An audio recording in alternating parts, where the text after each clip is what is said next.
สะดุมาสร้างหูซ้ำโอ้ไหนเงินแล้วหูนะ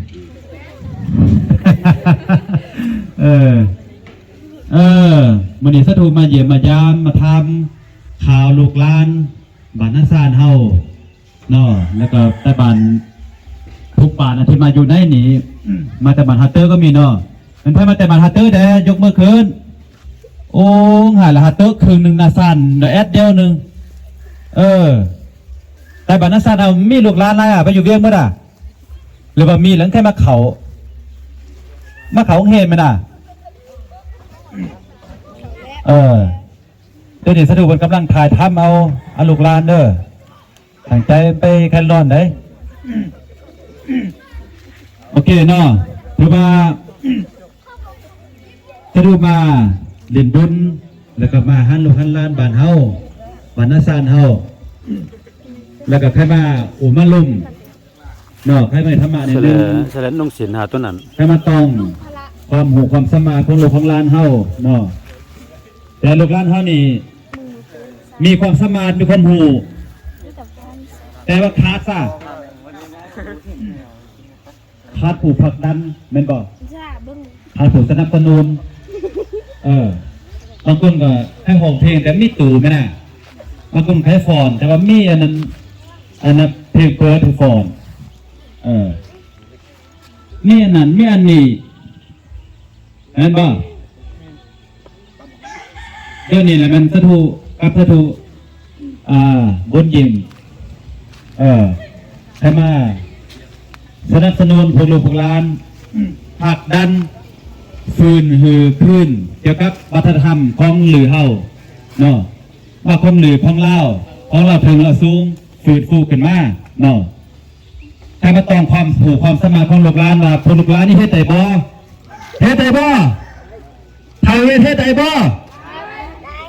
เฮ็ดได้ถ้าได้เฮ็ดบ่ได้ถ้าบ่ได้เฮ็ดนั่นบ่จื้อไปได้เฮ็ดได้ถ้าได้เฮ็ดบ่ได้ถ้าบ่ได้เฮ็ดจื้อไปทุกอย่างเนาะคันเฮาเฮ็ดแล้วมันเฮ็ดได้หมดบ่ว่าโอ้ยข่อยเฮ็ดได้ข่อยมีความสามารถพ่อแม่มีเงินมันถึงได้ไปนั่นแหละไปว่านั่นน่ะเด้อสะดูนี่ก็พ่อแม่บักถูกอยู่บ้านนอกดินรถมาตายก็ไปตายอยู่ดาบนาพุ่นตายอยู่เบี้ยงพุ่นนี่ตายอยู่บ้านนอกไปตายบ้านนอกอีกเกิดอยู่บ้านนอกอีกตอนนี้อันนั้นเจริญอีกไปตายอยู่บ้านเจริญพุ่นแม่นบ่ตายอยู่บ้านเจริญพุ่นเกิดอยู่บ้านเจริญเกิดน้ำคุณหางคุณมีอยู่พุ่นได้ปัจจัยสิจะได้นั่นได้ถ้าว่าโอ้ไปกินหอดแม่กินหอดปอยานุ่มเลยที่ยานุ่มเลยที่อยู่นี่นะกันยาแล้วไปกินหอดไปหาเงินอยู่เวียงพูนอยู่เวียงลงมาบางพูนหอดบุญมาก็เอาเงินมาโปรเมตานพอแม่มีหนามีตายินบ่กันอยู่นี่ก็ขอเงินแหนแม่ขอเงินแหนนี่เป็นเล่นบุญบานฮัตเตอร์จะเดือดข้อเงินแน่มันก็ข้อเงินแน่พี่นะข้อแล้วเตือนพ่อแม่หายวะอีพี่หาจะหนีข้อแต่เงินหลุมขำคุ้นไม่น่ามันบ้านมันเมืองเขาลูกเขาเราแต่เงินมาหือบ้านลูกโตเนี่ยมาแต่ข้อแต่เงินงั้นบ่แค่ปิ้นเป็นนั่นบ่แค่ปิ้นบ่เป็นนั่นน่ะมันบอกแค่ปิ้นแค่ปิ้นแหละตั้งใจไปตั้งใจเห็นป่ะเดี๋ยวนี้ถ่ายสุทูบอกว่าเฮ็ดอันนี้เด้ออาจารย์บนบอกว่าเฮ็ดอันนี้เด้ออาจารย์บนอิ่วเพิ่นเอาพวกลูกตัวนี้ก็เฮ็ดนี่เพิ่นไหนไม่ว่าโอ้ลูกเห็นได้เหรออาจารย์ลูกมีความสามารถทับลุยของปิ้นอะไรกันห่อเพลงสติงปิ้นโยกาห่อเพลงสติงเนี่ยขนัดทับหลืมปิ้นห่อเพลงสติงเนี่ยเป็นน้องหักอายเหมือนขี่เขาตองกันไอ้หักน้องมันไผมาหักห้องเพลงสติงเป็นพดปัจจุบันหรือคำเป็นสมบัติของพ่อของแม่ฝากหือเจ้ากันหักษาแม่นบ่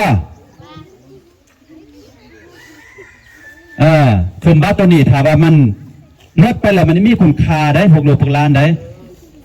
อันนั้นแห่งเก่าแห่งแก่แห่งมีราคาแม่นบ่คงดีขนาดแม่นบ่บางคนมีคงดีน่ะอันเก่าอันแก่หมุนมั่งสังขยาแห่งเก่าแห่งมีราคาตั้งใจฟังได้จะไหนสะดุดทามคือเหลืองหูเลยสะดุดได้เงินเลยเงินสะดุดบ่สะดุดอีหลินเกมตัวนั้นตั้งใจฟังเลยมันได้เลยมันได้เงินแหละมันนี่สะดุดได้ขนมมาพี่หนาสะดุดได้ขนมมาแจกเนาะพี่หนาไม่เอาเครื่องเอาหนังมาแจกแต่ตัวนี้ครับได้ฝนได้แล้วมันได้พอตัวนั้นมีความสมาร์ทหลันได้เครื่องน่ะ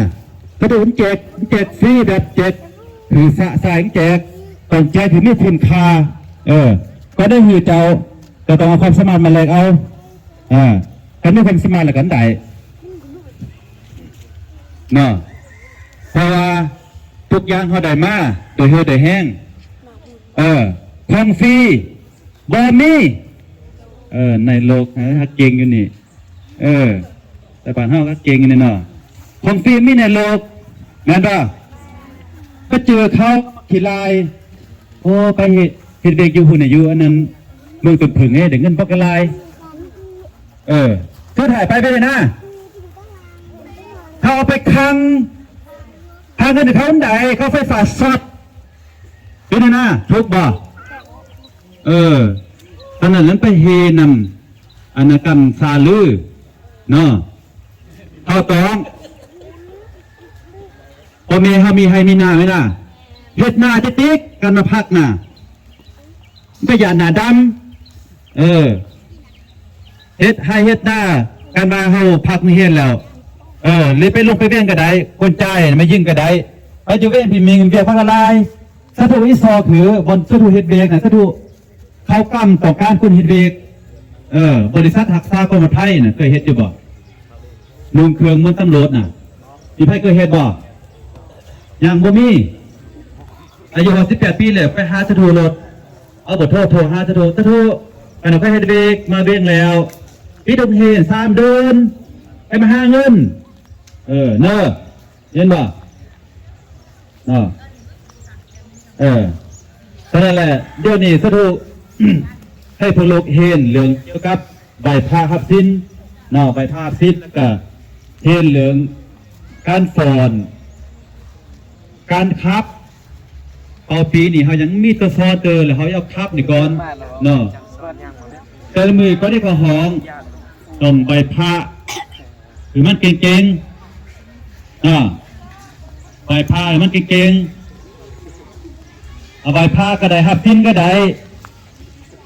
และหลังจากนั้นเอามีพรสวรรค์ในการแสดงและสะดวกไปแสดงอยู่บนไหนก็ตามเขาต้องใบพาสิ้นก่อนเนาะ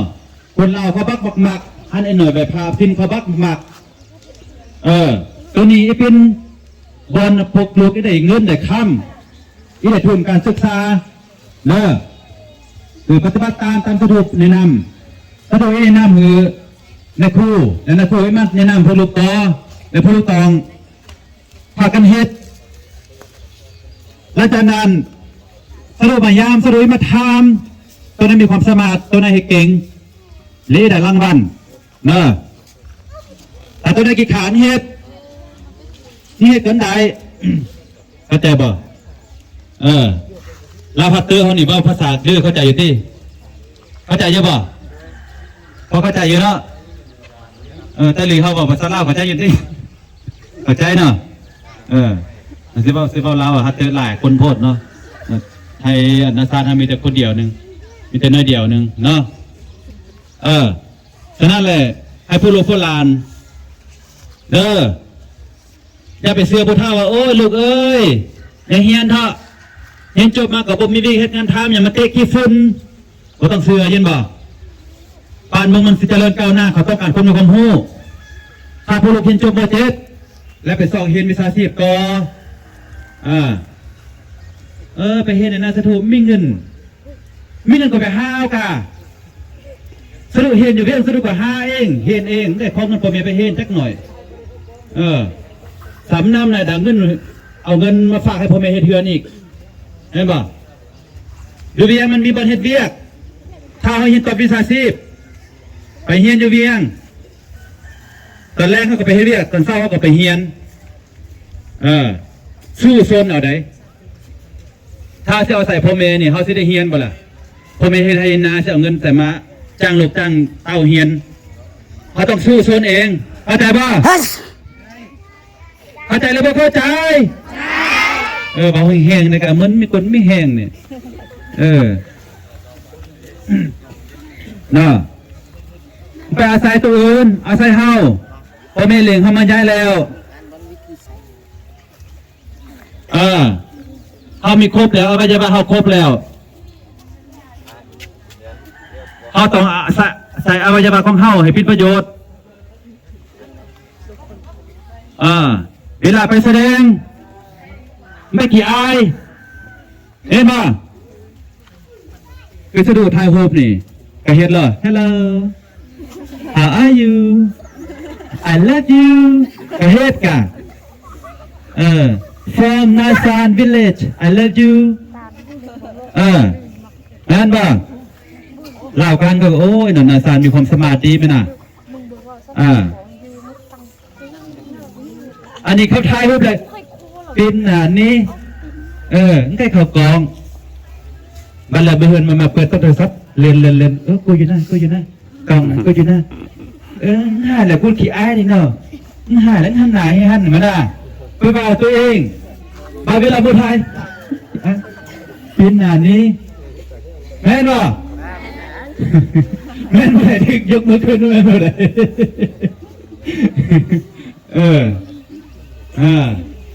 บ่ต้องอายยินบ่ต้องอายเขาว่าในคาถาเศรษฐีว่าในคาถาเศรษฐี4 ข้อว่าในข้อที่ 1จื้อพอได้บ่จื้อแล้วตัวนี้เนี่ยบ่ได้เงินละข้อที่ 1คาถาเศรษฐีฟังดีๆอย่าหยังอย่านอนตื่นสวยอันที่ 2อย่าอายทำกินเบาแห้งอย่าอายทำกินข้อที่ 3อย่ามินเงินน้อยข้อสุดท้ายอย่าคอยหยังอย่าคอยบาดสั้นหนาคาถา4 ที 4 ข้ออยู่ท้องกันเด้อมาปีหน้าสะดุเอามาถามทัวเดบ่ได้เลยทัวเดบ่จื้อเลยบ่ได้เงินให้อันนั้นอาจารย์บุญเอี้ยวเพิ่นจะจดใส่อันนั้นไม้แล้วก็เต็ดใส่กบไม้ไว้คาถาคือว่าคาถามหาเศรษฐี4 ข้อ 1จื้อบ่ผู้ใดจื้อได้เอาสิให้10ให้เศษ1ผู้ใดจื้อไป1 2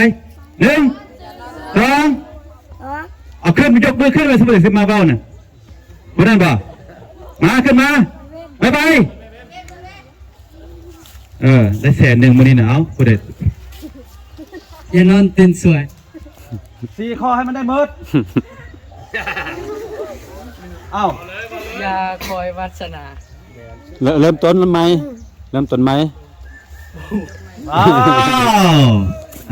บ่ได้ซ้ำแสน 1ตัวถัดไปน่ะศิลาถัดไปศิลามาไหมมาสัมลืมแล้วหมดสิทธิ์ได้รางวัลซะมื้อนี้นะฟังดีๆบอกหนังสือบอกตำนานอย่านอนเต้นสายเอาไปอย่าทำกินอย่ามึนเงินน้อยอย่าคอยวาสนาจื้ออยู่ป่ะเอาผู้ใดจื้อเลยมาให้10,000ไปมาละจื้อไปอีกอย่านอนเตือนสายอย่าทำกินอย่ามึนเงินน้อยอย่าคอยวาสนาจื้อแบบเนี่ย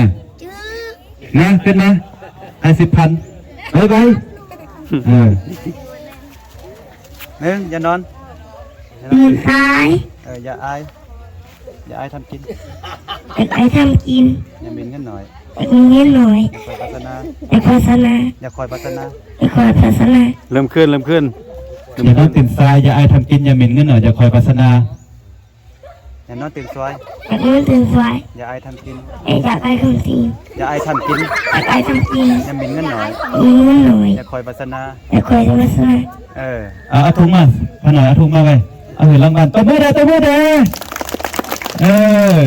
เห็นบ่เก่งเห็นบ่มีความสามารถดีได้นี่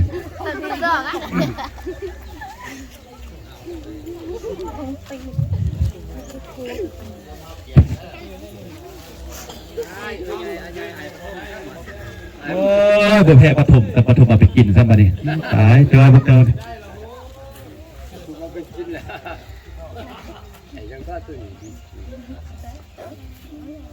จือซ่าแต่จือซ่า การ ไอ้การ เอาตัวมือได้กระทองเอาเด้อ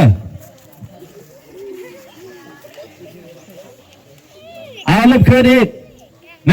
2 3 4 ง่ายแต่ล่างมันเลยจริงๆเอาอีกแก่โตจะหน่อยเนาะบัดนี้ชื่อแล้วเนาะอย่านอนตื่นสายอย่าอายทำกินอย่าหมิ่นเงินหน่อยอย่าคอยปัสนาอธิบายได้บ่บัดนี้อธิบายได้บ่ลินเกมก็บักดึกๆลินเกมเหมือนเมียบอกนอนก็นอน12 โมง 1 โมงจึงนอนตื่นสายบ่เนี่ยตื่นสายได้เรียกทราบบ่เนี่ยตื่นสายมาเนี่ยได้เวกสั่งกินข้าวก้นตั้นหงเฮนก้นตั้นบ่นี่เดี๋ยวคำดาโปรเมเดี๋ยวคำจุ่มอีพี่หาจะนี่ทั้งขำคุณลูกพี่หาจะนี่ไปได้ตายสิกันหัวไอ้กี่ขาเป็นว่าจีบคอตายที่ไหนให้แล้วเรียกมาเสกเขาแม่นป่ะคำจุ่มตัวแม่แม่นป่ะยับลุงเดี๋ยวพูดมักบอกไปได้น่ะมักหรือไม่มักตัวแม่จุ่มมักหรือไม่มักเขาไปมักอะไรสิเฮ็ดบ่สัญญาเลยเดี๋ยวเฮ็ดเนอะ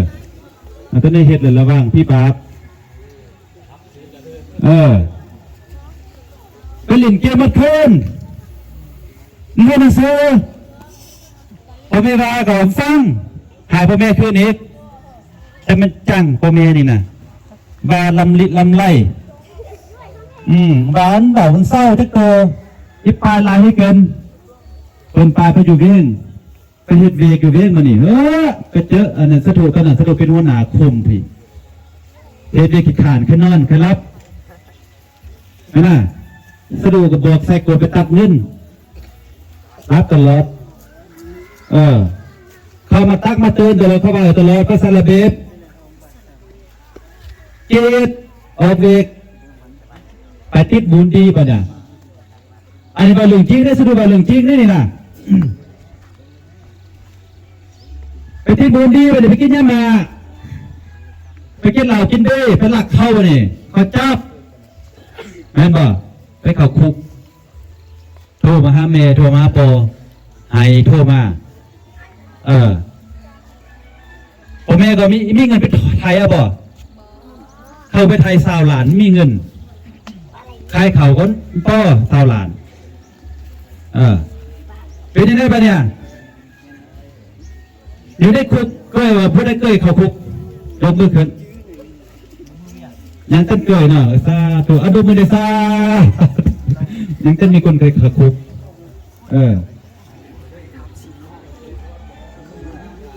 แต่ถ้าหัวเราเข้าคุกเป็นไงล่ะยังหัวเราเข้าคุกเป็นไงน่ะไม่อยากหูไม่อยากหูเลยดีล่ะก็ต้องอยากไปอยู่ในคุกล้วนแล้วแต่มีกุนดีเข้าใจป่ะเขาเอ่ยว่านรกเมืองกุนอยู่ในคุกน่ะเข้าใจป่ะถ้าท่านนรกก็ไปต้องคุกกรรมโอกรรมมินกับซุกกระผ่านสะดวกไปไก่ย่างกายนั่นนี่ก็ยังแค่หักแล้ว แม่นบ่จักกี่ฮิตกี่กักติ้มอยู่ในหั่นแหละอยากกายเป็นขี้กาเนี่ยสรู้เนี่ย อันน้องไปฝากอันนั้นอยู่คุกอันนั้นในเวียงเนี่ยยางกายเนี่ยยังกลับมาเฮือนน่ะคันกุ่นคันตากนี่หายแล้ว คือได้ไปอยู่ในหันเนาะไปกินข้าวลิงกูเจ้าบอกข้าวลิงอ่ะสามข้าวลิงไปได้ไหนน่ะจักข้าวทั้งข้าวดำข้าวแดงข้าวปุ้นขี่ไส้แล้วก็เอาปุ้นฮีดอย่างเด้อย่ามันก็ตุกตับมันกินข้าวอยู่บ้านเฮาไหมน่ะมันกินข้าวอยู่บ้านเฮาไหมน่ะบ้านเฮากินข้าวล้ำบ่ข้าวซาวงามบนบ่าโอ้นั่นมันน่ะแม่น่ะแม่ข้าวซาวงามอ่ะก็ยองตัวเองในกะไปตื่นเดี๋ยวงามกับบางงามกันเนาะงามกับบางงามเป็นไงไหมน่ะถือกำลังใจตัวเองในกะไปกินข้าวลิงไปได้ป่ะเนี่ยกินข้าวพ่อแม่ป่ะเนี่ยโอ้ยปัจจุบันฟังปอฟังเมียงฟังอาจารย์สอนฟังสถูอัมพรสอนการฟังสถูซ้อมมือนันทีนี้ปิ้นมือนี่แหละเป็นวาน่ะป้านี่เดี๋ยวไปยามดูพระจันทร์นำใครเลยนี่เดี๋ยวมาติดคุกเสียเวลาเห็นไหมอันนั้นเลยเหตุผลที่มันนอนตื่นสายมันอย่าไอ้ทำกินมันเนี่ยอย่าไอ้ทำกินถ้าอธิบายเลยอย่าไอ้ทำกินมาอธิบายไปเอาลังบันไปอย่าไอ้ทำกินมาอธิบายถ้าดูฟังไป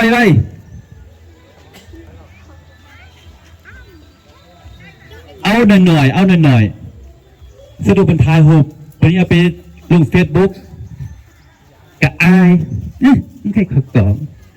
น้ำเป็นหนานี้อันนั้นก็อายทำกินบางตัวนี้เป็นหน้าก็อุ้ยมันก็เห็นแต่หนาดำจะในผู้บ่าวจะหมักอันนั้นอายทำกินเหมือนกันงานป่ะฝรั่งยังเป็นหือขี้อายเขาเปิดมาไม่ล่ะมาไปหาเขาสุดท้ายได้เงินสามอันกับอายทำกินเหมือนกันนั่นบอก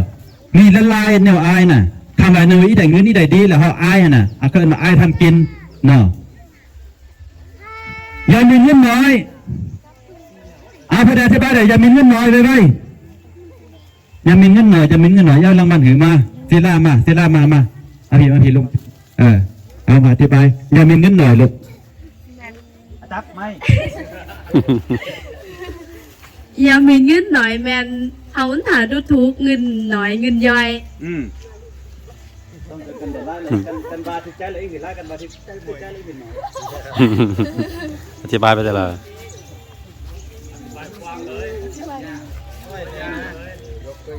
งานหน่อยงานย้ายกระเฮ็ดดูถูกเงินหน่อยถึงว่างานมันนักในเงินหน่อยเฮาก่อถ้าดูถูกมันแบบต้องอดทนพยายามคันเฮาแบบถูกมือดีอนาคตเฮาก่อลำบากการทั้งอดทุกมันนี่ก็อนาคตก็สบายเนาะแม่ก็เบิ่นว่าอดทนสู่ซ้นผลทุกมีสุขภายหลังเมื่อคำสุภาษิตผลกล่าวมาสู่ซ้นซะสู่ซ้นผลทุกมีสุขภายหลังเอาบอกดูพร้อมกันดูสู่ซ้นผลพร้อมกันยังถือเตอเอาอีกอีกหน่อยยังตั้งได้อีกหน่อยน่ะได้บ่พอได้ที่บ้านได้บ่ซุปเนี่ยลังมันอยู่บ่เข้าใจอยู่เนาะเอาสะดวกหือ50,000ขอบใจตัวมือเด้เอาตัวอย่างง่ายสะดวกบอกมาโอ้ยไปเลยเงินหน่อยโพดอันนี้ก็ประมาณเงินหน่อยเท่าไหร่น่ะแต่10,000กีบหนึ่งนี่เฮ็ดแหละเดี๋ยวไปก็นาหูก็ทำไปแม่นว่าถึงจะได้ก็บ่ไปกันนะเพราะว่าเงินน้อยโพด2,000กีบ1,000กีบนึงเอามาให้อย่างซื้ออย่างก็บ่ได้แม่นว่าครับว่ามีเงินน้อยเอาตัวป่าพูดอธิบาย ข้อที่สี่ยาอย่างอาจจะคอยพัฒนามาอาจจะคอยพัฒนาฟังได้เสียงโอเว่นจะมาอธิบายจะคอยพัฒนาอ่ะ ยาคอยวัฒนาก็คือยาคอยสุขสตายาคอยบุญ จะคอยบุญจะคอยสุขสตาต่อไปอีกแต่เราสู้ซนบ่ต้องถ้ามัน ไปซื้อแต่เลขแม่นบ่เป็นคอยวัฒนาบ่ บ่ ซื้อเลขก็เป็นคอยวัฒนาคือกันเนาะซื้อให้มันเจ๊ก็ทึกเลขมือทึกเลขแหละคอยวัฒนาอย่างนั้นแหละปิดหนึ่งยังไม่ได้จะคอยวัฒนา ลูกมันเฮ็ดกินบ่ต้องถ้ามัน ยกตัวอย่าง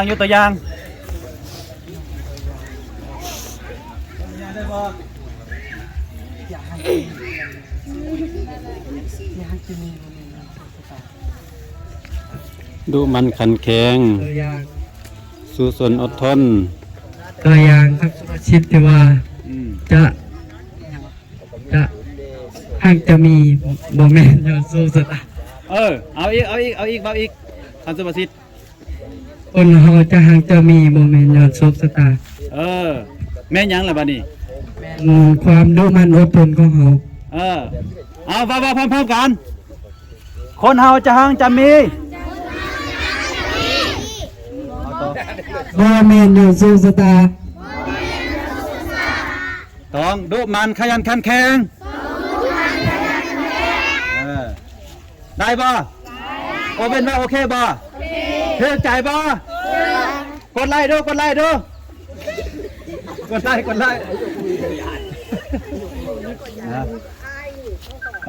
ยังตั้งขาคนใดเนาะยังตั้งขาคนใด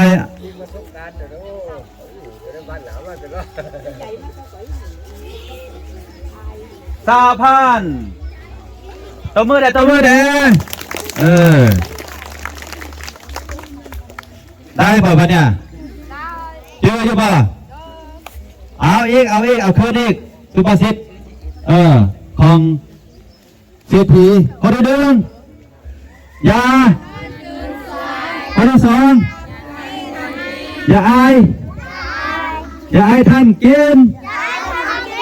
สามอย่าคนที่สี่จื้อไปเด้อจื้อไปฝากอาจารย์จดไปติดก็มาไปได้เนาะเอาหูแล้วเนาะประเดี๋ยวเนาะแล้วประเดี๋ยวอย่าอายทำกินนี่นะตอนนี้สำคัญที่สุดเนาะอย่าอายทำกินนี่เดี๋ยวนี้ถ้าดูหูฟอนหูเห็นครับเห็นฟอนเจิ้งตัวนี้สำคัญที่สุดถ้าเขาอายเขาได้เขาเก่งแล้วเขาไปแสดงสะดวกอย่าไปแสดงบ้านนั้นบ้านนี้มีบุญมีงานสะดวกไปนั่นแหละพวกเราอีมีเงินเข้าใจป่ะอีมีเงินมาใส่ห้องเรียนพร้อมอีมีเงินใส่ถุงเอาพร้อมแล้วให้หน่วยที่พัฒนาขึ้นหลายคนเขาก็เคยมาเรียนบ้านเฮาพวกนี้หน่วยมีเงินขึ้นและจะมีเงินแล้วเขาเรียกนำมาสร้างในพิพิธภัณฑ์ท่องเที่ยวพิพิธภัณฑ์เลี้ยงปูเลี้ยงปลาคือมีปลาเต็มอยู่ในน้ำนี้ที่ว่าท่องเที่ยวคุณไต่บันเริ่มมาเข้ามาหันเข้ามาหลีดเข้ามาเที่ยวเอาเก็บเงินมาเนี่ยนั่นบอกเอาไปทำงานนะก็เก็บเงินมาเนี่ยแต่บันนาซาเราเห็นจบมาไม่เห็นดีอยู่นี้มาเป็นผู้บริหารอยู่นี้บริหารเงินอยู่นี้มาเห็นพันกบพันปลาอยู่นี้ขายพันกบพันปลา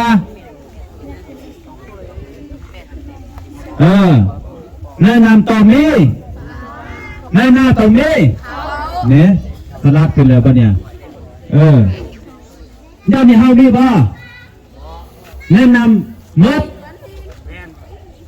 แนะนำมีกบกว่านี้ปลามดแล้วไหมนะโยนยังไปหากินหรออันธรรมศาสตร์เราไปจูดเห็นบ่เงินลายฮัตเตอร์เห็ดอันเห็ดตีถ้าบ้านฮัตเตอร์บริเห็ดตีมันนั่งอยู่ภาคนี้เอ้ยกูบ่ต้องย่านบ้านอาจารย์มีป่าเพราะอะไรสู้เอาไฟสดไปสู้ ตัวแรกมาสุดก็เป็นลักซอดเอาอยู่หุ่นก็ไกลๆพุ่นซอดเอาตอนให้กินป่าน่ะยามันบ่เป็นบ้านเฮาดอกเฮ็ดโลกพวกเจ้าน่ะแม่นบ่บ่มีที่เนาะบ่มีเนาะอย่าคิดแบบนั้นเด้อพวกลูกเด้อบ้านใดก็เป็นบ้านเฮาหมดคือสถูนี่ในโลกอันนี้เป็นบ้านของสถูหมดเนาะสถูบ่ได้ว่าโอ้ยบ้านนาซานบ้านอันนั้นปักแจกบ้านไทยลื้อไทยยวนไทยพวนไทยอย่างบ่แม่นบ้านสถูเป็นบ้านสถูหมดเป็นลูกหลานสถูหมดเป็นศาสนาพุทธอันเดียวกันเลือดสีแดงด้วยกันบ่น้ำตาเข้มด้วยกันบ่นั่นแหละเขาปิดคนด้วยกันเลือดสีแดงด้วยกันน้ำตากับเข้มด้วยกันและเขาต้องฮักต้องยังต้องหักแทงกันเบอร์น้อยไปเป็นบ้านค่อยอยากเห็นอย่างกระเฮ็ดอยากเป็นรักของคนเดียวก็ไปก็ได้เนาะ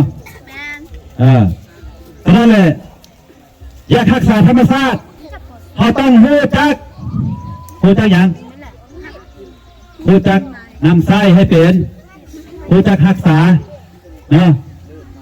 อย่าไฟแต่ซับไปยังเขาเจ๊เอาไฟมาขายเฮาผู้บ่ไปยังเขาเจ๊เอาไฟมาขายให้เฮาตะกี้เขามีบ่มีแล้วผู้ใดมาขายให้จีนไปซื้ออยู่ห้านไหนห้านจีนห้านเวียดห้านลาวมีบ่มีแล้วเดี๋ยวนี้เขาเริ่มผลิตแล้วก็ขายดีโพดจีนเฮ็ดแต่ลาวก็เฮ็ดแต่กันลาวก็มีหูคิดเหมือนกันนี่แทงเฮ็ดข้าวก็จีนดีไหมล่ะจีนก็สัตว์เดือดโตสัตว์เดือด10 โตเห็นป่ะฉะนั้นอย่าพากันเฮ็ดได้ลูกเด้ออย่าพากันเฮ็ดรักษาเขาไปซับเขาน่ะเอาจะตัวยังไปซับตาเอาตัวใหญ่เป็นบ่ตัวน้อยเอาบ่เอามันตายบ่มันก็ตายมันก็ไปปิ่นมันหัวใจก็ปิ่นมันไปว่าได้มีลูกเกิดลูกไม่ได้มาที่เสื่อมมาแต่มันก็บ่เกิดลูกผู้ดีพาเพราะว่าเป็นมันแล้วย้อนนั้นเอาไฟไปจูดนั่นว่าเอาไฟไปซับคนนี้ก็ได้ไฟฟ้าซับลายก็เป็นมันนี่กันเด้อนั่นมาสุจีบ่เก่งแห้งแล้วก็เฮ็ดก็บ่มีลูกแล้วป่ะนี่เข้าใจป่ะฉะนั้นจะไปจับไฟซับลายเด้อใหญ่หลายละน้อยบลมเอาบัดนี้กลับมาหาไหว้พระบัดนี้ผู้ใดสิมีความสามารถไหว้พระได้บ่อยู่นี่นะโมได้บ่หมดทุกคนได้บ่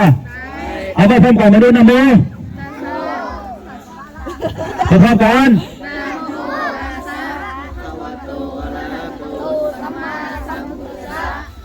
3 ต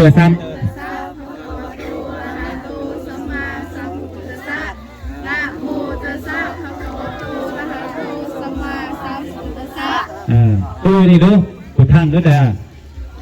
พุทธังสรณังคัสสามิธัมมังสรณังคัสสามิสังฆังสรณังคัสสามิได้บ่อันอื่นดูอุกัสสะได้บ่อุกัสสะได้ที่มันไปได้อุกัสสะตัวนี้ได้บ่อุกัสสะมาเล่าอยู่บูต้องเอารางวัลไว้จับไม้เบาอุปสาวันทามิปันเตสาวังอภลาปังวะเมปันเตมยากตังบุญนะสามินาอนุโมติตาภังสามินากตังบุญนังไม่หังกาสาภังสาธุอนุโมทามิโอ้เก่งได้บ่ให้รางวัลบ่โอ้เก่งเลยนี่นะเก่งเนี่ยเอาให้50,000เลยนี่นะเอาตบมือเลยนั่นบ่เอาผู้ใหญ่บ่ได้ซ้ำนี่ผู้ใหญ่อายเด็กน้อยสมน้ำหน้าได้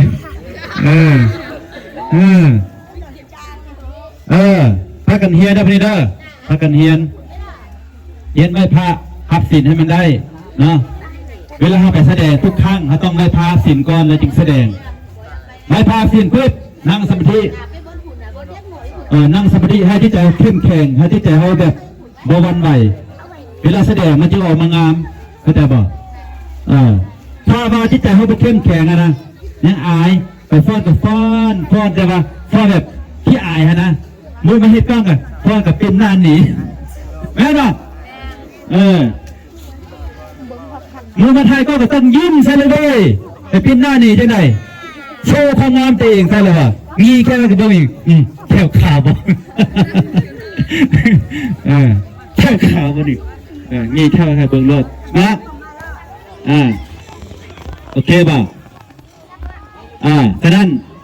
จะอายทำกินในพวกลูกเด้อพวกลูกก็อายทำกินเอาข้อเดียวแล้วก็ตายแล้วเรือตายแล้วจะอายทำกินเฮ็ดจังไงเฮ็ดให้มันได้เงินเขาเนาะเงินเขาอยู่ตรงเสื้อเขาน่ะเฮ็ดได้เขาจะจกมาให้เฮาไว้ป่ะเอา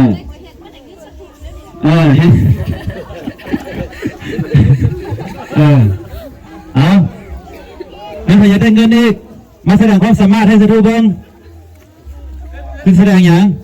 นี่ป่ะระวังที่ฝุ่นจะตีงไรที่ฝุ่นเป็นยังบ่ดึงกันดีที่ฝุ่นจะในที่ฝุ่นศิลาจังครับหรือเต้ศิลามาขับหรือเป็นบ่เอาขับเลยไม่แสนหนึ่งขับเลยเอาบดหนึ่งแล้ววัดได้ครับขับสะใดเนี่ยของเพลงหรือไอ้ครับหรือก็เป็นของเพลงหรือก็อันใดไม่ได้แล้วนะกำมาได้แล้วก็6 โมงแล้วป่ะเด้อไปแล้วมันอาจารย์นันคณะจันตาตัวนี้มาต้องมาเจอลูกหลานเรื่องไม่พาฟินเรื่องพุทธศาสนาเป็นอาจารย์อยู่บ้านเฮานี่30-40 ปีแล้วเนาะเป็นพิธาวิจัยอยู่นี่สะดวกอิมอผู้เปิ้ลนี่เป็นผู้ติดตามมาต้องลูกหลานเรื่องใบพาฟินถวายเครื่องการต่างๆการหือพรเวลาเข้าเงินหือต้องหือพรไหมนะการหือพรจะหนักให้มาหือบ่เมื่อสะดวกอยู่บ้านนี่กันเข้ามาต่างกันอายุบันเนอร์สู้ข้างพลังเนอแล้วกันแล้วแต่มาเห็นอายุบันเนอร์สู้ข้างพลังเนอแล้วกันแล้วเขามีกำลังใจบ่มีกำลังใจไหมนะโอ้ยจะเป็นจูเป็นงามเด้เนาะจะเป็นคนมีบุญมีกุศลเด้ไม่ออกมหาพรเด้อยะถาบริวหาให้สัพพีให้แล้วก็ขอให้หายทุกข์หายโศกหายโรคหายภัยขอให้มีอายุวันนาสุขภาลาปฏิภาธนสารสมบัติขอให้มีสมบัติจักรพรรดิตักบกพร่องเด้อขอได้เป็นเศรษฐีมหาเศรษฐีผู้ใจบุญคำจุพุทธศาสนาปฏิบัติศึกษาเด้อไม่ออกเด้อมากบ่ก็จกอีกบ่จกมาอีกมาอีกแล้วเกี่ยวกับสถานีมาอีกแล้วโอ้ยคุณงามมาอีกแล้วต้องหนักครับนั่นบ่หัวเจ้าเบาจักยองเขาไหมนะเขาก็จะมีกำลังใจเนาะไม่ต้องอายเนาะเอาทางนี้คือว่าเซลได้ป่ะนี่เป็นยังไงสิลุงมวยกันแล้วป่ะแสดงความสามารถลุงมวยป่ะตีมวยเอาเงินรางวัลป่ะดีเมื่อยแล้วป่ะลูกหลักก็เมื่อยแล้วจะในเขาจะเป็นบ้ามันบ่มีบันดังเนาะเดี๋ยวเพื่อหน้าก่อนเพื่อหน้าเฮ็ดวิธีให้คักสรุปมีเงินเหลือที่เฮ็ดเป็นห้องเป็นแบบห้องศิลปะเนาะแล้วก็สามารถนั่งรวมกันได้เป็นสภาเลยเนาะหาเงินใส่การนี้ป่ะใครอยากได้เป็นนักต้องหาเงินใส่สถูนี่ป่ะใส่สถูผู้เดียวหาได้ป่ะซื้อสิทธิ์บวกให้มาได้ไม่ล้ำเดียวไทยป่ะแปลงบ้านป่ะพร้อมกันหนูดู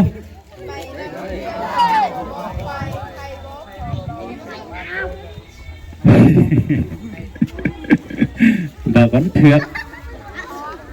ในลำเดียวหลอมหัว บ่คอยไทยบ่ผอมแป้งบานบ่เฮืองถือแต่สะโพกเฮ็ดตัวเดียวได้บ่ได้เพื่อเลือกตั้งใส่แบบใดต้องตั้งใจเห็นวิซ่าที่สะดวกมาพอถือมาท้ายหือมาซ้อนหือเห็นแล้วไปแสดงแล้วกุนหันเขาได้เขาถูกใจแล้วเขาเอาเงินหือ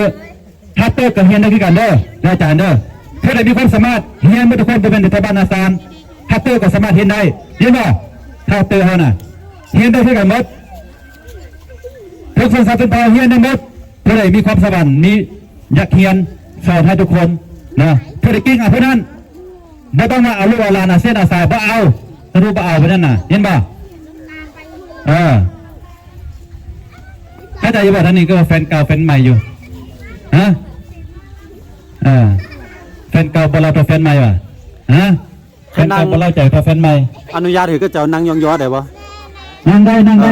ได้ลูกนั่งย่อได้เป็นปวดขานั่งได้นั่งลงได้นั่งย่อได้เด้อ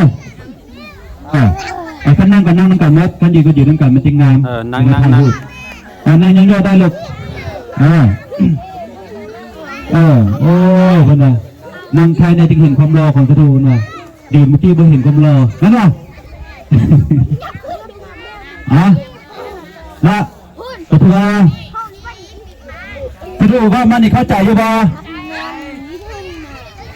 ถ้ากันเทได้บ่ซื้อมาตำซื้อบ้านี่ได้บ่ซื้อมาอายบ่ท่านอ่านเลยบ่ได้เงินเห็นบ่ตั้งใจเฮียนบ่เก่าเรียนบ่เฮาเป็นลาวใหม่เฮาเฮียนบ่ได้บ่มีลาวใหม่ลาวเก่าบ่มีลาวเผาลาวเทิงลาวลุมบ่มีทะลือคือสิดูเบ้า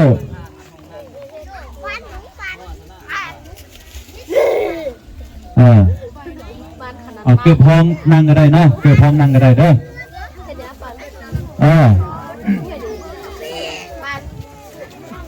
เป็นดอกมามันก็จะมาแสดงความสามารถมามันก็เห็นมันจะมาแสดงความสามารถนั่งลงได้นั่งลงได้บักเกอร์เป็นไปแบบไหนติดไง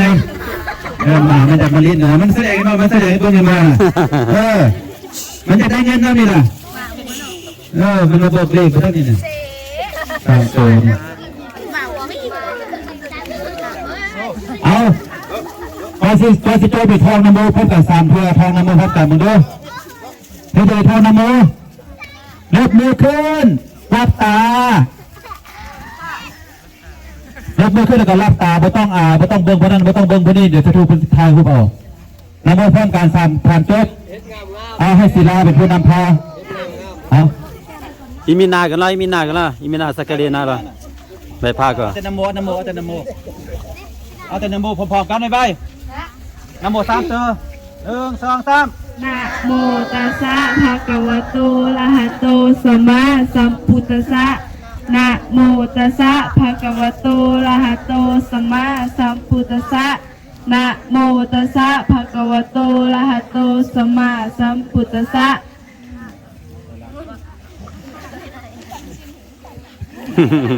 หับสิน่ะตายอยู่ป้าหน้าป้าหน้านี่ค่ะป้าหน้าค่ะจะป้าหวยเงินบ่เนาะก็มาฮอดนี่เวลาก็พอดีหมดเนาะเพราะนั้นก็ถือว่าสรุปมานี้ก็คือว่าพันมาหั่นเนาะอยากให้ลูกให้หลานทุกคนเอาความสามารถตัวเองออกมาเห็นบ่คนรอเอาความสามารถตัวเองออกมาขึ้นมานำไส้ให้เกิดประโยชน์ต่อสังคมและก็ต่อตนเองนะให้ช่วยกันแสดงความสามารถแล้วและเงินคำมันจะมานำหลังเนาะถึงเวลานั้นมาผู้ลูกจะได้เงินได้คำเนาะท่านี้ก็ขอใส่พรแด่ครูอาจารย์แล้วก็นักเรียนทุกคนขอจะมีความสุขความเจริญมีอายุวรรณสุขภาละนมมือละเรียนหนังสือเก่งๆนะนมมือขึ้นหับพรได้เรียนหนังสือเก่งๆเป็นคนดีผู้ดีของพ่อของแม่ของบ้านของเมืองเป็นของครูอาจารย์ ตั้งใจเรียนให้เก่งๆสิ่งให้ได้ที่หนึ่งทุกปีเท่านั้นขอบใจละลายสาธุ สาธุมันแห้งแล้วสาธุมันแห้งแล้ว สาธุขอบคุณดูสามตัวพ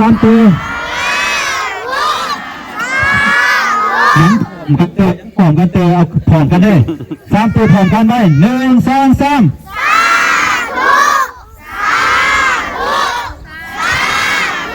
อนุโมทามิอนุโมทามิตัวที่ซ้ำเลยกับว่าอนุโมทามิแปลว่าดูดีลายคออนุโมทนาหนังเด้อเนี่ยตัวสลาบแม่นบ่อาจารย์มีอย่างเพิ่มตีบ่หมดเลยตีเข้าพักผ่อนเลยบ่พักผ่อนเลยเนาะอาจารย์ท่านไหนได้มีอย่างเติมบ่มีแล้วเนาะเอาพักผ่อนได้เข้าห้องได้